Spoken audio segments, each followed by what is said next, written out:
Այս կառույցի ստեղծումը նախանշվել է 2015 թվականի սահմանադրական բարեփոխումներով։ Մենք գիտենք, որ Սերժ Սարգսյանի ժամանակ չկար անկախ դատական համակարգ եւ 2018 թվականին ես եւ էլի շատ-շատերը դուրս եկանք փողոց, այդ թվում նաեւ ի թիվս այլ պահանջների, որպեսզի Հայաստանում ի վերջո լինի անկախ դատական համակարգ, բայց ինչ եղավ ի վերջո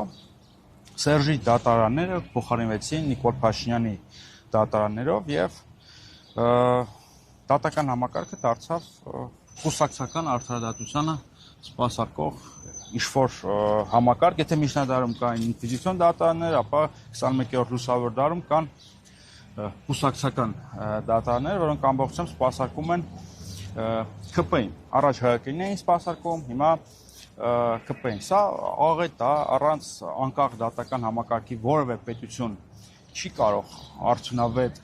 գոյություն ապահովել, առանց անկախ դատական համակարգի չի կարող լինել առողջ քաղաքական համակարգ,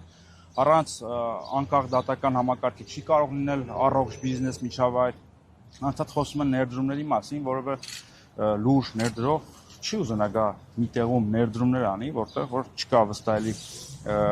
միջավայր, որտեղ ինքը վստահություն չի ունենա, որ պետությունը կամ կրիմինալը ռեկետի ճանապարհով չի ընթանա։